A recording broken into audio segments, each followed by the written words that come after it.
I watched the waitress slip a folded 20 into the pocket of my thrift store jacket when she thought I wasn't looking. She'd been doing it all month, a quiet acts of kindness for the broken-down regular in the corner booth who could barely afford coffee. I never corrected her, never told her who I was. And when she finally found out, the look on her face wasn't gratitude or excitement. It was betrayal. She quit 2 days later, and I realized I'd turned genuine compassion into a social experiment she never consented to. The article I'd planned to write about humanity in unexpected places died in my drafts folder. Some people give because they think someone's watching. She gave because she thought no one was. My name is Robert Hastings, and for 11 years I'd been the silent partner in a software acquisition firm that did extremely well. By 39, I had more money than I'd ever reasonably spend. I didn't own yachts or collector's cars. I lived comfortably, donated regularly, and mostly kept to myself. The wealth itself had stopped feeling real somewhere around year 3. I'd been thinking about writing, not business books or investment guides, as something real. Human stories. I'd spent a decade in conference rooms and earnings calls, and I wanted to reconnect with the texture of ordinary life. My therapist suggested it might help with what she carefully called my detachment issues. The diner idea came from a documentary I'd watched about class and perception. A journalist had gone undercover in different economic brackets to see how treatment changed. I thought I could do something similar, but smaller, more personal. I'd dress down, eat at the same working-class diner for a month,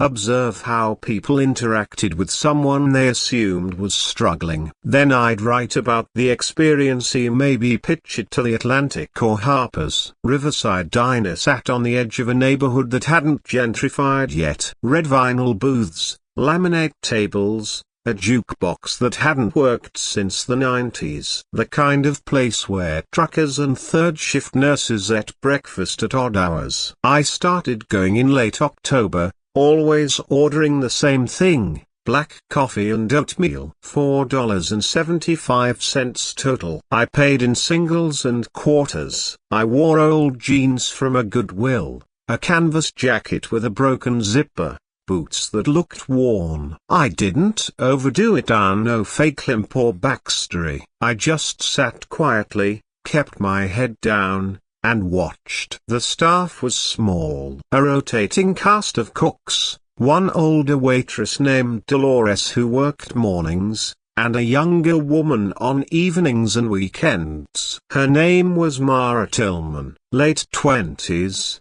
dark hair always tied back. The kind of face that looked tired even when she smiled. She moved efficiently, never wasted steps, and had a way of reading a table before she got there. I noticed her because she noticed people, not in a performative way. She just paid attention. The first time Mara served me, she didn't linger. Just coffee, oatmeal, the check face down on the table. Professional. But by the third visit, she'd started refilling my coffee without asking.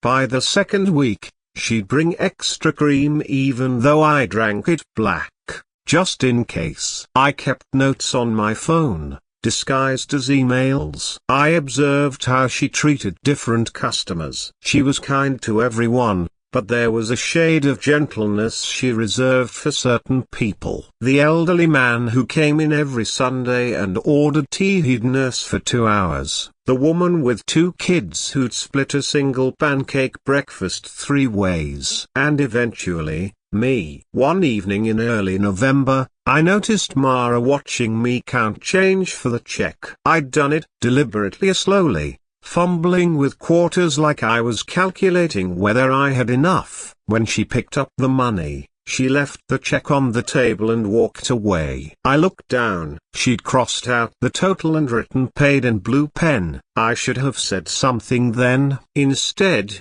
I left a standard tip and came back the next week. It happened again, then a third time. She wasn't doing it for recognition, as she never mentioned it, never made eye contact that suggested she expected thanks. She was just absorbing small costs for someone she assumed couldn't afford them. The night I caught her slipping cash into my jacket, I'd hung it on the booth's hook while I used the restroom. When I came back, I saw her glance toward the kitchen, then carefully fold a 20 and tuck it into the pocket. She was back at the counter before I sat down, writing up another table's order like nothing had happened. I checked later. It was there, a $20 bill, folded in quarters. I did the math in my head. Mara probably made $2.13 an hour plus tips. In a diner like this, on a slow weeknight, she might walk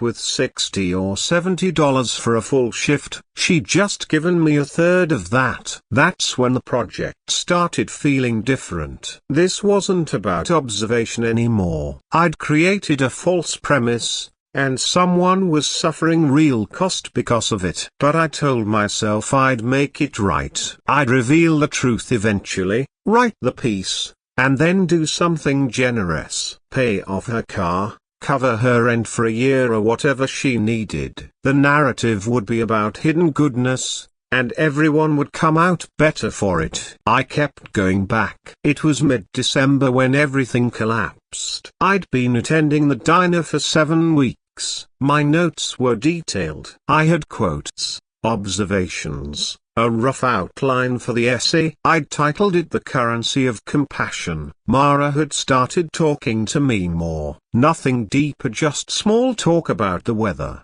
or whether I'd tried the pie. She had an 8-year-old daughter named Kelsey. Single mom. The dad wasn't around. She mentioned Christmas coming and how Kelsey wanted a specific art set she'd seen at Target. Mara was picking up extra shifts. I'd planned to reveal everything the week before Christmas. I'd come in, tell her the truth, and hand her an envelope with $10,000, enough to change her immediate circumstances. I'd imagined her reaction: a shock, maybe tears, then relief. I'd write about that moment. The perfect ending. But a regular named Phil got the first. Phil was a retired electrician who came in most mornings. He'd seen me around, and one Saturday he sat across from me without asking. Started talking about the neighborhood, how it used to be. Then he looked at me directly and said, "You're that software guy,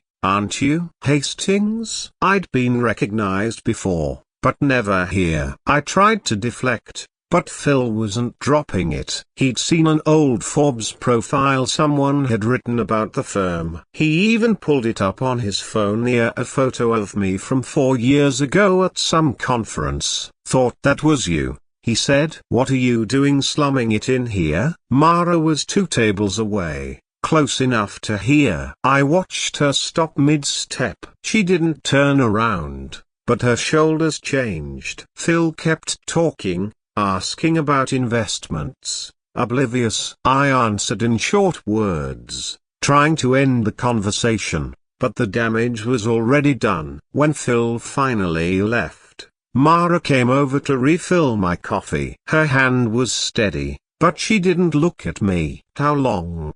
she asked quietly. "I'm sorry? How long have you been pretending?" I could have lied. I should have explained right then. Instead, I hesitated, and that hesitation told her everything. She put the coffee pot down on the table harder than necessary. "Was it funny, number? It wasn't like that. The money I gave you, the meals I comped, was that part of it?" People were starting to look. Mara's voice hadn't risen, but the intensity carried. "I was going to tell you," I said. "I was going to make it right." She laughed, but there was no humor in it. "Make it right? You were going to make it right?" She pulled off her apron, balled it up, and dropped it on the table. Then she walked to the back. I sat there for another 10 minutes, but she didn't come back out. Dolores, the morning waitress, told me I should probably leave. I went back 3 days later with an envelope. $10,000 in cashier's checks, and a letter trying to explain. The manager, a guy named Frank, met me at the door. "She doesn't want to see you," he said, "and she doesn't want your money. I just need 5 minutes." "She quit, man. You need to go." I tried to leave the envelope anyway. Frank handed it back. She was clear. "Don't contact her. Don't come back here." I hired someone to find out where she'd gone. She'd picked up work at a hospital cafeteria across town. Worse pay, worse hours. I had the person deliver an envelope that to 20,000 this time, with a longer letter. It came back unopened, along with a message from Mara through her supervisor. "Tell him if he really wants to help, he can donate to the food bank and leave me alone."